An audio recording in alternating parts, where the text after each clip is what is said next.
Hello मित्रांनो, welcome back to D pharm concept YouTube channel. तर आज आपण घेऊन आलेलो आहोत डी फार्मा कन्सेप्टचे एक्झिट एक्झामचे MCQ सिरीज. तर आज आपला सब्जेक्ट असणार आहे फार्मसी लॉ अँड इथिक्स, जो की सर्व विद्यार्थ्यांना जरा थोडासा अवघड वाटतो, पण तसा तो अवघड नाही आहे, त्याचे सोपे आहेत जर समजून घेतलं तर चला आपण MCQ सिरीजला स्टार्ट करूया. हा आपला पहिला व्हिडिओ असणार आहे. असेच MCQची सिरीजचे तुम्हाला भरपूर सारे व्हिडिओ येणार आहेत, तर तयार राहा. तर चला आपण पहिला क्वेश्चन घेऊया.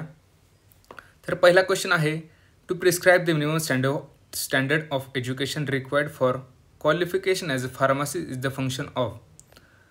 विद्यार्थ्यांना चांगलं क्वालिफिकेशन द्यायचं हे कोणाचं काम आहे, तर त्याचं फार्मसी काउन्सिल ऑफ इंडिया यांचं काम आहे.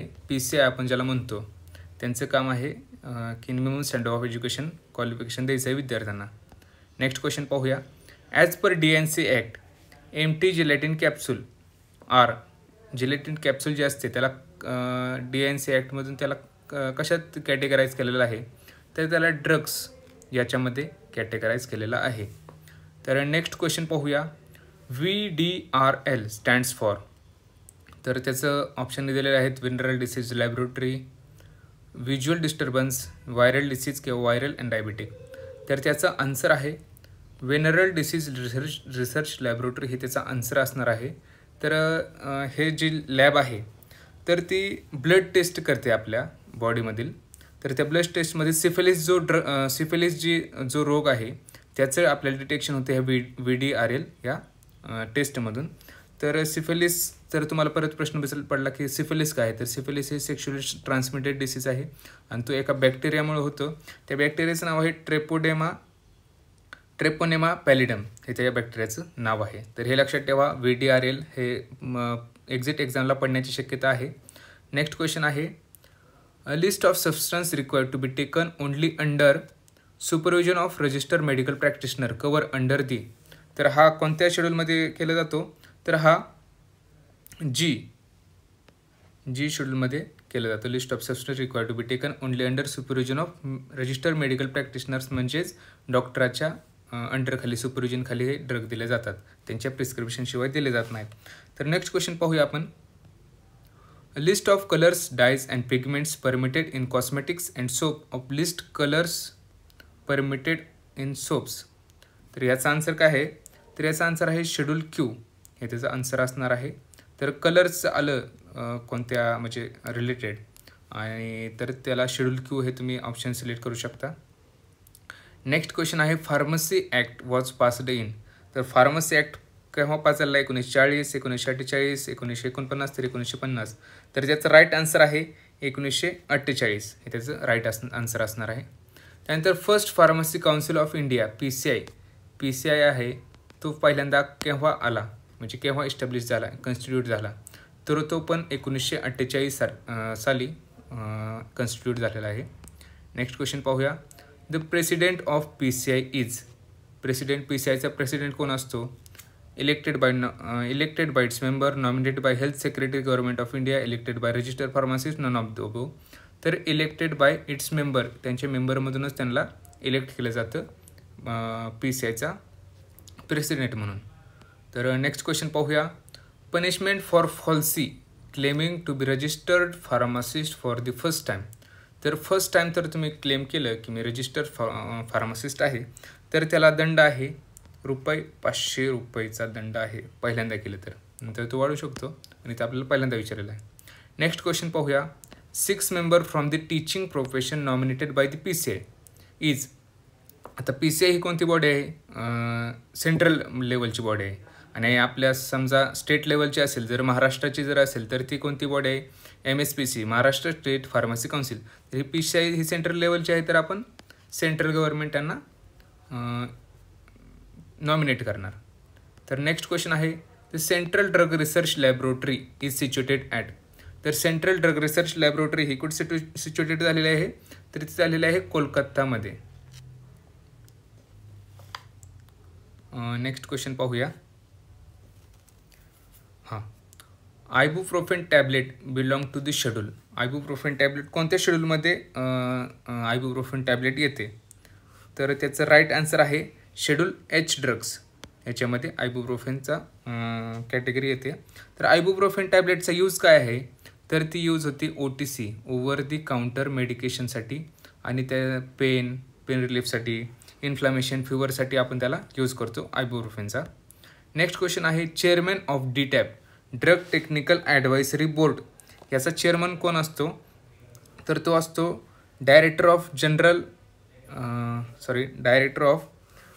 Health services. Director of general health services, इथं सेंट्रल हेल्थ सर्व्हिसेस झालेला आहे, हा ऑप्शन आहे त्याचा, director of central health services. नंतर नेक्स्ट क्वेश्चन पाहूया. The maximum punishment of imprisonment of manufacturing of spurious drug substances. तर स्पुरियस ड्रग सबस्टन्सेस जर मॅन्युफॅक्चरिंग जर केलं तर इम्प्रिझनमेंट म्हणजे काय, तर जेल. तर त्याला किती वर्षाची जेल होऊ शकते, त्याला जेलमध्ये किती वर्ष टाकणार, तर त्याचं राईट आन्सर आहे, तर आपण पाहूया 10 वर्षाची. 10 वर्षाची त्याला जेल होऊ शकते. नेक्स्ट क्वेश्चन आहे example of schedule G drugs are. Schedule G ड्रग्सचं एक्झाम्पल काय आहे ते सांगायचं आहे. पहा ऑप्शन काय आहेत, टेट्रासायक्लिन, ग्लिबेनक्लेमाइड, आयबुप्रोफेन, पॅरासिटामॉल. तर त्याचं आन्सर आहे ग्लिबेनक्लेमाइड. तर ते ग्लिबेनक्लेमाइडचा यूज काय होतो, तर डायबिटीस मालायटिससाठी त्याचा यूज होतो ग्लिबेनक्लेमाइड, आणि ते येतो शेड्यूल G मध्ये. नेक्स्ट क्वेश्चन पाहूया. Cure of blindness is an example of the following advertisement. Blindness म्हणजे अंधपणा, म्हणजे अंधत्व ज्याला येतं ते क्युअर होतं, हे म्हणजे याच्यानुसार कोणतं फॉलोइंग ॲडव्हर्टाइजमेंट आहे, तर त्याचा आन्सर आहे प्रोहिबिटेड त्याचा आन्सर असणार आहे. नेक्स्ट क्वेश्चन पाहूया. The form number required to obtain a licence to open a retail drug. Retail shop आपल्याला टाकायचं असेल तर त्याला कोणता फॉर्म नंबर लागतो, तर फॉर्म नंबर 19 हे त्याचं राईट आन्सर असणार आहे. नेक्स्ट क्वेश्चन पाहूया.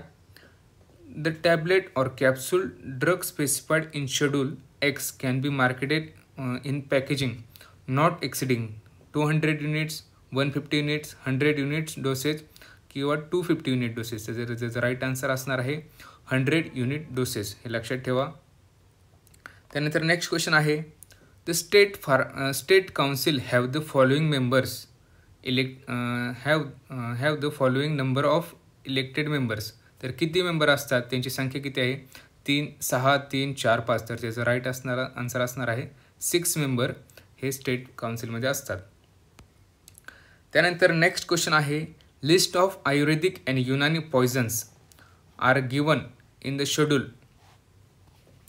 आयुर्वेदिक आणि युनानी ही मेडिसिन सिस्टीम आहे, तर त्याचं जे पॉयझन असतं ते कोणत्या शेड्यूलमध्ये दिलेलं असतं, तर त्याचा आन्सर आहे शेड्यूल E ड्रग्स.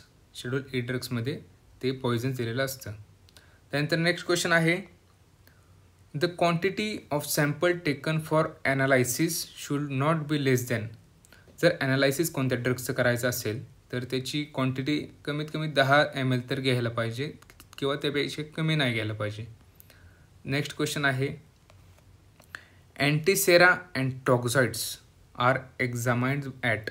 अँटीसेरा अँड टॉक्झॉइड कुठे एक्झामिन केलं जातं, तर त्याचं राईट आन्सर आहे इजातनगर येथे ते एक्झामाइन केलं जातं. त्यानंतर नेक्स्ट क्वेश्चन आहे.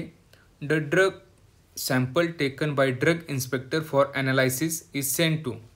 जर ड्रग इन्स्पेक्टरने एक सॅम्पल घेतलं, त्याला वाटतं की या सॅम्पलमध्ये काहीतरी चुकीचं आहे किंवा काहीतरी भेसळ केलेली आहे, तर तो कोणाला पाठवणार, तर ड्रग कंट्रोलरला का डेप्युटी ड्रग कंट्रोलरला, एक्साईज कमिशनरला का गव्हर्नमेंट ॲनालिस्टला. तर त्याचं राईट आन्सर आहे गव्हर्नमेंट ॲनालिस्टला तो ते ड्रगचं सॅम्पल पाठवणार आणि परत तिथं ते सेंट्रल ड्रग लॅबोरेटरीमध्ये जाणार, तिथे चेक होणार, त्यानंतर येणार ते माघारी ते भेसळ वगैरे काय आहे का, ते बरोबर आहे का ते बघून. त्यानंतर नेक्स्ट क्वेश्चन आहे. Joint state pharmacy council is constituted for. 3 वर्षांनी होते, 1 वर्षांनी, 5 वर्षांनी का 6 वर्षांनी. तर त्याचं राईट आन्सर आहे दर 5 वर्षांनी ती कॉन्स्टिट्यूट होते. नेक्स्ट क्वेश्चन आहे. The left hand top corner of the label of schedule X drug content symbol. तर कोणता सिम्बॉल असतो?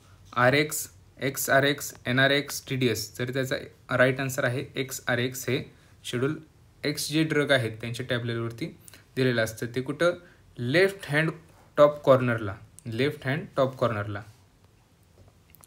तर आपले हे 25 क्वेश्चन्स आपले कंप्लीट झालेले आहेत. तुम्ही पाहू शकता. तर याच्यामध्ये तुम्हाला काय अडचण असेल तर तुम्ही कमेंट बॉक्समध्ये कळवा. आणि अशाच क्वेश्चनसाठी आपल्या चॅनलला सबस्क्राईब करा. आपण असेच आपली एक्झिट एक्झाम येईपर्यंत आपण एक्झिट एक्झामचे क्वेश्चन त्याची सिरीज आपण घेऊन येणार आहोत. त्यामध्ये फार्मसी लॉजिक्स असेल, बायोकेमिस्ट्री, फार्मास्युटिक, आपण सगळ्या विषयाचे एक्झिट एक्झामचे MCQ सिरीज आपण आपल्या चॅनलवरती टाकणार आहे. जर कोण एक्झिट एक्झामचा अभ्यास करत असेल तर त्यांना हा व्हिडिओ नक्की शेअर करा. आणि महत्त्वाचं म्हणजे तुम्ही जर हा अभ्यास व्यवस्थित केला तर भविष्यात येणारी फार्मसी ऑफिसरची एक्झाम तुम्ही इझीपणे क्रॅक करू शकता. त्यामुळे या परीक्षेचा अभ्यास तुम्ही चांगल्या पद्धतीने करा. सो धन्यवाद गाईज.